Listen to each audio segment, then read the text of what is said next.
In the heart of Central Asia, where empires have risen and fallen, lies a land shaped not only by the passage of time, but by the relentless force of nature itself. It is a place where geography is not just a backdrop, but a defining power, one that has influenced history, culture, and survival for centuries.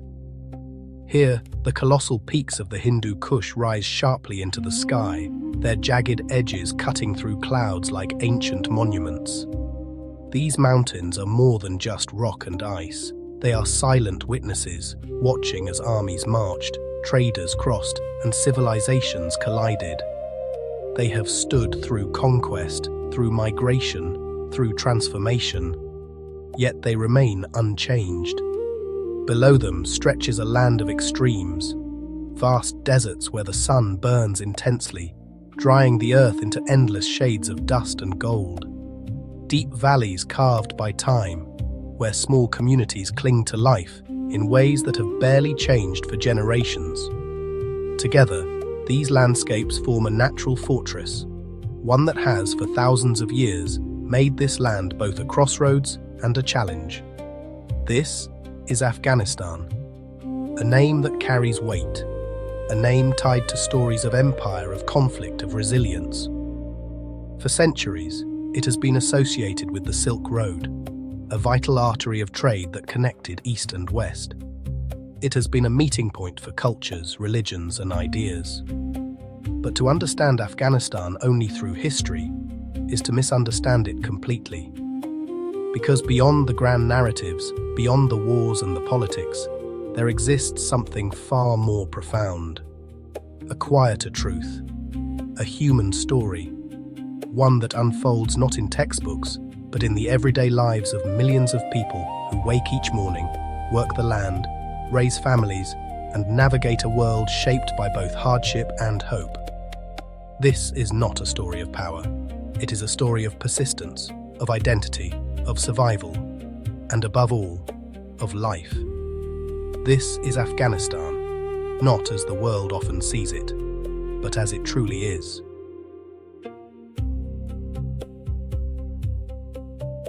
Before the sun rises above the mountains, before the streets begin to stir, Afghanistan is already awake. In the stillness of the early morning, a sound breaks the silence, the call to prayer. Soft at first, then spreading, echoing across rooftops, valleys, and open land. It moves through cities and villages alike, carried by the air, touching every corner of life. It is not just a call, it is a signal, a beginning. For many, this moment is deeply personal, a pause before the day begins, a connection to faith, to routine, to something greater than the self. And as the final echoes fade, movement begins. The city awakens in Kabul, the capital. The morning unfolds gradually. Shutters open, doors creak, footsteps appear along narrow streets. One of the first signs of life comes from the bakeries. Inside small, often family-run shops, men begin their work long before sunrise. Flour is mixed with water. Dough is kneaded with practiced hands. Each movement is precise, efficient, almost rhythmic. The tandoor, a clay oven, glows with heat. Flattened dough is slapped against its inner walls, sticking instantly. Within moments, it transforms. Naan, golden, soft, essential. Stacks of fresh bread begin to grow, ready to be carried home by customers who arrive early, sometimes still wrapped in the quiet of dawn. The smell spreads quickly, warm, inviting, familiar. It fills the streets, drifting into homes, signaling that the day has truly begun. Far from the city, in rural areas, morning has a different energy. Here, life does not wait.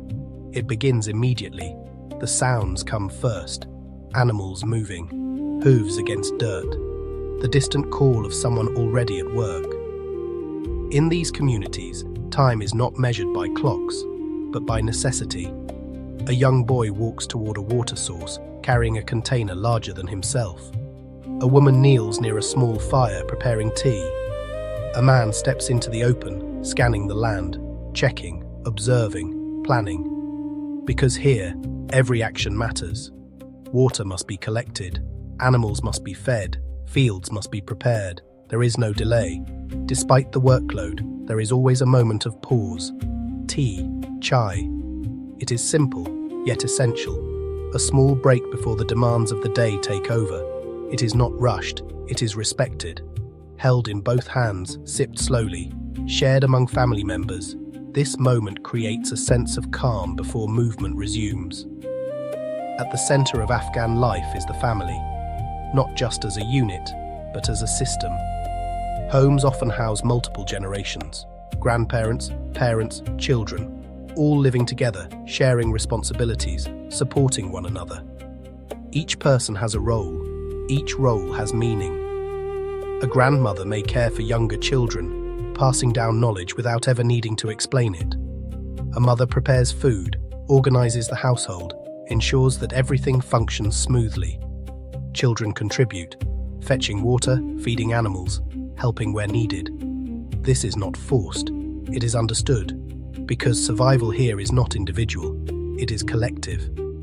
As the sun finally rises, light begins to spread across the land. Mountains glow, dust lifts, shadows shift, and with it, the full movement of life begins. People step outside, streets fill, voices rise. The quiet of morning transforms into activity, but beneath it all, the rhythm remains steady. Not rushed, not chaotic, just continuous. A cycle repeated every day, a pattern shaped by generations, a life that moves forward, not driven by speed, but by purpose.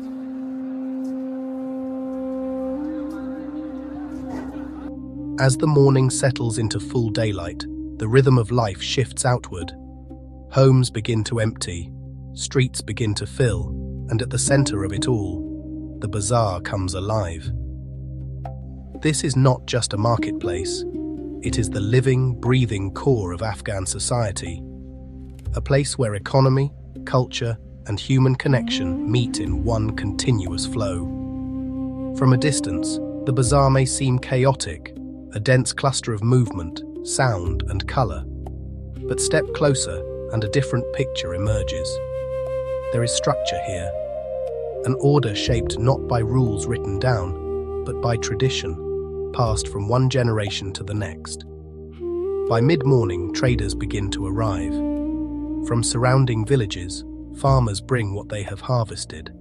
Vegetables still carrying the scent of soil, fruits arranged carefully in baskets, sacks filled with grains. Their journeys are not always short. Some travel for hours, sometimes days, to reach the market. Because this is where value is exchanged, where effort turns into livelihood, where survival takes form. They lay out their goods with quiet pride, not just selling produce, but presenting the result of their labor. Lining the narrow pathways of the bazaar are small shops, each one a story in itself. Many are inherited, passed down from father to son, sometimes across generations. Inside, shelves are packed tightly, clothes, shoes, tools, spices, electronics. Every item has its place, every space is used. Shopkeepers sit patiently, watching, waiting, not aggressively selling, but present, observant, ready. Because here, business is not about pressure, it is about trust. Where are you from? How is your family? Is everything well? A transaction in the bazaar is never just about money. It begins with conversation. These questions are not formalities, they are essential. Because before any exchange happens, a connection must be established. Only then does negotiation begin. Prices are discussed, offers are made, counter-offers follow. But it is rarely tense. Instead, it feels almost like a ritual, a familiar back and forth that both sides understand. In many ways, the conversation matters just as much as the outcome. The bazaar is a place you do not just see, you experience it. The air carries layers of scent, spices, rich and earthy, bread, warm and comforting, leather, sharp and raw, smoke, drifting lightly from cooking fires. Every breath tells a story. The sounds never stop. metal striking metal as a craftsman shapes his work, vendors calling out to passing customers, children weaving through the crowd, tea glasses clinking in the background, voices rise and fall in overlapping waves. Yet somehow, it works, it flows, it lives. Tucked between stalls, often easy to miss, are tea houses, simple spaces, wooden benches, low tables, but their role is powerful. These are places of pause, of discussion, of connection. Men gather here to sit, drink tea and talk. Business deals are made, news is shared, opinions are exchanged. Time slows down. Because in Afghanistan, relationships are not built in haste. They are built in moments like these. In a place like the Bazaar, anonymity does not exist. People know each other. Faces are familiar, names are remembered. And when something happens, good or bad, the community responds. If someone struggles, others notice. If help is needed, it is given, not as charity, but as responsibility, because here, survival is shared. This idea of collective support extends beyond the marketplace. In villages especially, it becomes even more visible. There is a long-standing tradition of communal work. If a house needs to be built, people come. If a field needs to be harvested quickly, people gather. If something breaks, it is fixed together. No payment is expected. No contract is written. It is understood. Because one day, the roles may reverse.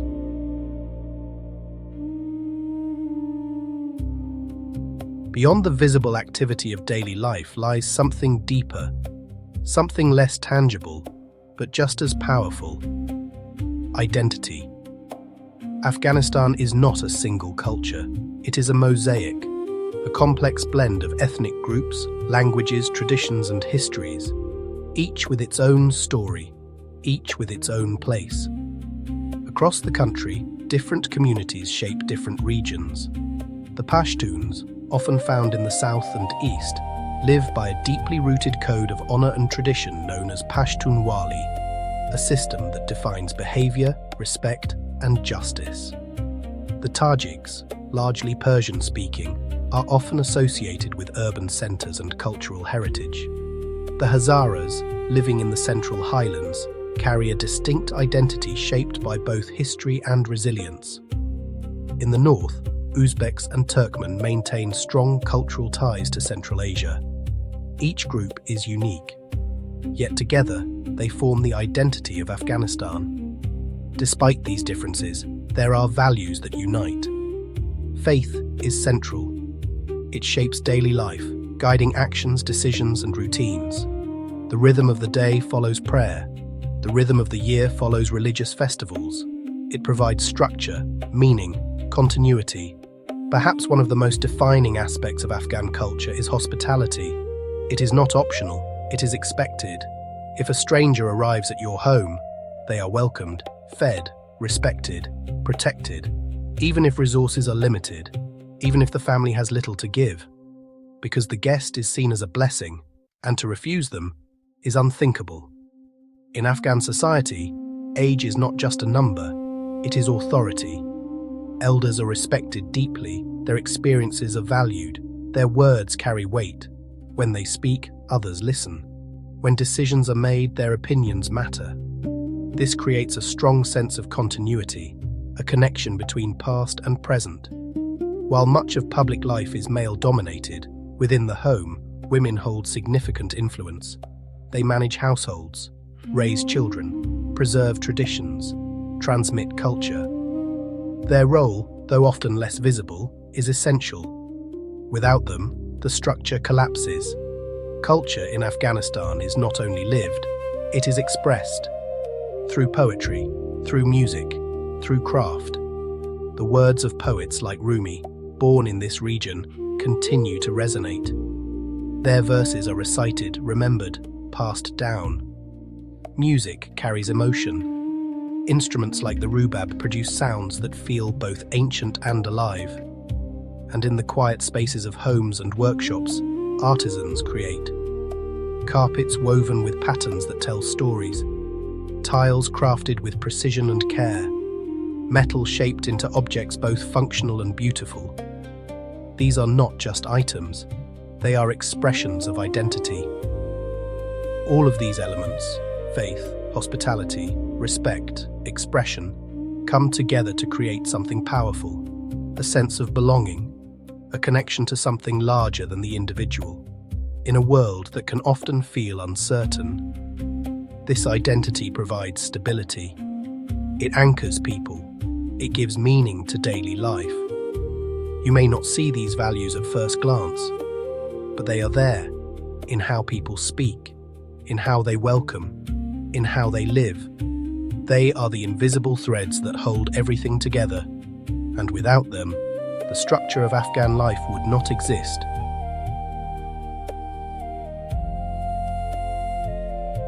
For the vast majority of Afghans, life is not built in offices, nor shaped by modern systems. It is built on the land. The earth beneath their feet is not just territory, it is survival, it is identity, it is inheritance. Across valleys and plains, where soil allows it, agriculture forms the foundation of daily existence. Fields stretch outward in uneven patterns, shaped not by machines, but by generations of hands that have worked them over time. Here, farming is not an industry, it is a way of life. Before the sun reaches its peak, farmers are already at work. The tasks are repetitive, but essential. Soil must be prepared. Seeds must be planted. Water must be managed carefully. Every action matters, because there is no room for waste, no margin for error. Crops such as wheat, rice and corn form the backbone of sustenance. These are not luxury harvests, they are necessities. Alongside them grow fruits and nuts that Afghanistan has become known for. Pomegranates bursting with deep red seeds, grapes hanging in dense clusters, almonds hidden within rough shells. Each crop tells a story of patience, because nothing grows instantly. Everything requires time. In this environment, time is not controlled. It is followed. Farmers do not decide when crops grow. They observe, they wait, they respond. The rhythm of life follows the seasons. Planting, growing, harvesting, rest, then beginning again. This cycle repeats endlessly, a quiet pattern that shapes generations. In a land where rainfall is unpredictable and often scarce, water becomes everything. Without it, nothing survives. For centuries, Afghan communities have developed ingenious systems to manage this resource. Underground irrigation channels, known as kares, stretch beneath the surface, carrying water from mountain sources across long distances. These systems are not simple. They require maintenance, coordination, effort. Entire communities depend on them. And so, maintaining them becomes a shared responsibility. Because if the system fails, so does everything else. Farming here is rarely done alone. When large tasks arise, planting entire fields, harvesting crops quickly before weather changes, people come together. Neighbors help neighbors, families help families, not for payment, but because it is understood. Today you help, tomorrow you may need help. This system of cooperation ensures survival, it strengthens bonds, and it reinforces something deeper, that no one survives here alone. Not all Afghans are settled, some live in motion. Nomadic communities, such as the Kuchis, move across vast distances with their herds. Their lives are shaped by the search for pasture, for water, for survival. They follow routes that have existed for generations. Paths that are not marked on maps, but remembered through experience. Their homes are temporary, their lifestyle demanding, but their knowledge of the land is unmatched. They understand terrain, weather, and movement in ways few others do. Because for them, the land is not just home, it is a journey. Beyond agriculture, economic life continues in smaller forms. There are no large systems controlling everything. Instead, there is adaptability. People create value where they can. Artisans work with their hands. Weavers produce carpets, each design carrying meaning. Metalworkers shape tools and decorative items. Tile makers craft pieces that will decorate mosques and homes. These are not just trades, they are skills passed down, preserved, refined, and in many cases, they are the difference between survival and struggle. In Afghanistan, the family is not just emotional support, it is economic structure. Everyone contributes. Children learn early, skills are passed down naturally, work is shared, because survival depends on it. And in this environment, independence is less important than unity.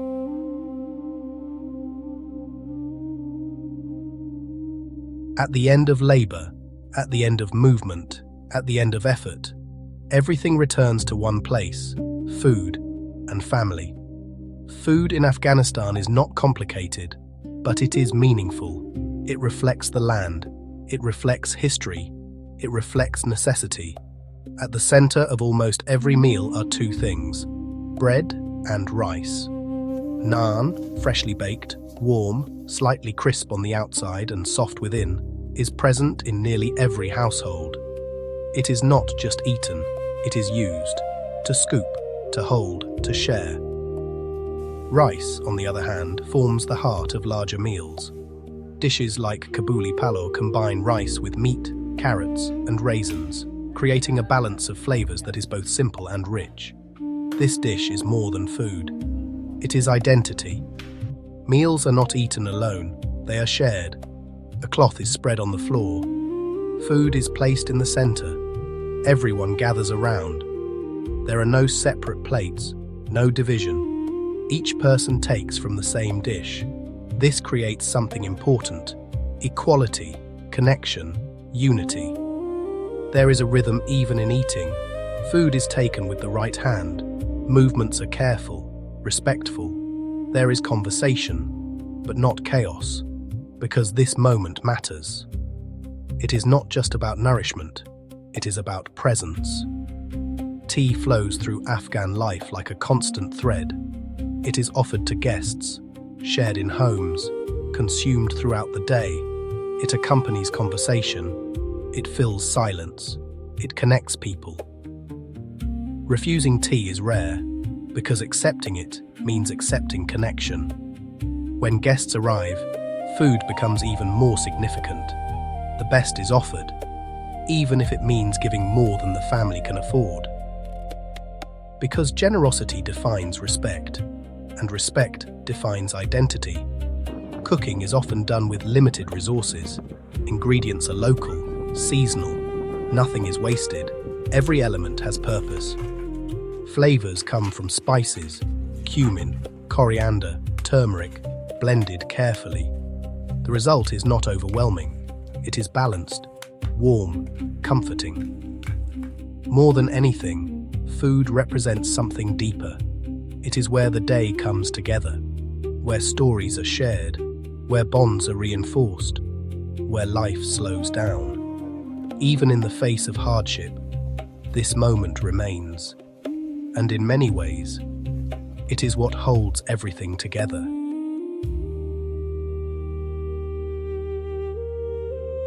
To understand Afghanistan, you cannot separate the people from the land, because here, nature is not just scenery. It is authority.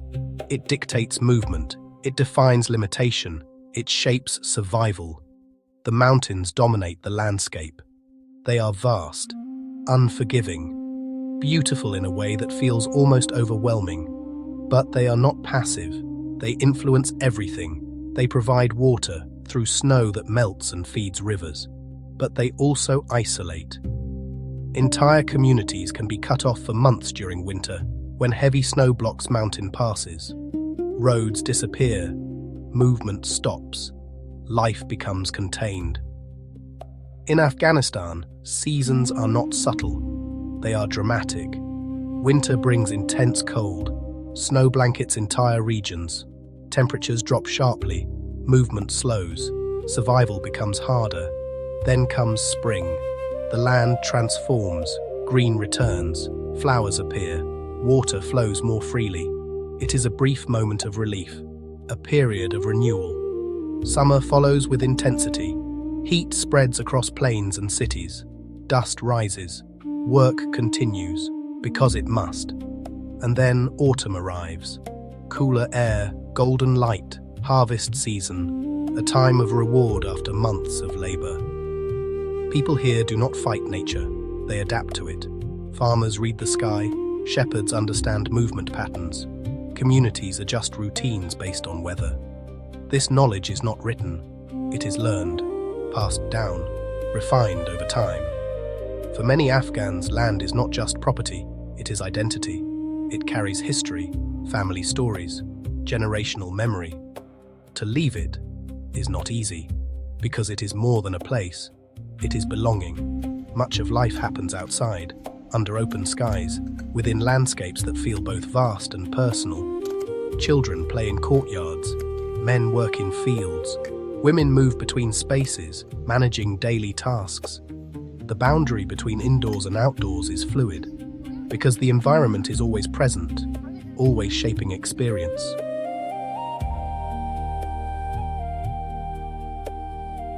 Despite its deep traditions, Afghanistan is not frozen in time. Change is happening, slowly, unevenly, but undeniably. New roads connect major cities, making travel easier, allowing goods to move more efficiently. These roads are lifelines, but they are not always reliable. Weather can damage them, terrain can limit them. Still, they represent progress. Travel in Afghanistan is rarely private. Buses and shared taxis carry people across long distances, often packed, sometimes uncomfortable, but always active. Inside these vehicles, life continues. People talk, share food, exchange stories, music plays. Stops are frequent, for prayer, for rest, for checkpoints. Journeys take time, but they connect people. In cities like Kabul, signs of modern life are visible: traffic, shops, technology, movement. But just beyond the city, everything changes. Villages remain largely traditional. Life continues as it has for decades. This contrast defines Afghanistan. Two worlds existing side by side. One of the most significant changes has come through technology. Mobile phones. Even in remote areas, they are present. They allow communication across distances. Families stay connected. Traders check prices. Money can be transferred. For the younger generation, it opens a window to the world, information, ideas, possibilities.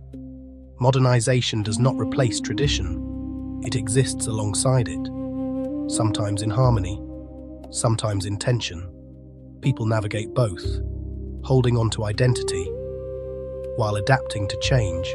But beneath the rhythm, beneath the structure, beneath the moments of calm, there are challenges, real, persistent, unavoidable. For many families, survival is not guaranteed. It must be worked for. Every day, a father thinks constantly about how to provide food, clothing, basic needs. There is little room for excess. Every decision matters. For young people, the path forward is not always clear. Education does not always lead to employment. Skills do not always translate into opportunity. This creates uncertainty, a sense of limitation. In many areas, access to essentials remains difficult. Clean water is not always nearby.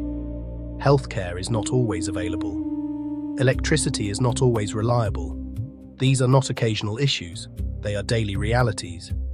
In rural areas, distance becomes a challenge of its own. A simple task, like collecting water, can require hours of walking. Reaching medical care can take an entire day. Movement is not easy. Nature, while beautiful, can also be harsh. Winter can isolate. Drought can destroy crops. Floods can erase progress. The land gives, but it can also take away. Beyond physical challenges, there is something less visible. Uncertainty. A sense that plans cannot always be guaranteed. That stability can shift. That life must be lived with adaptability.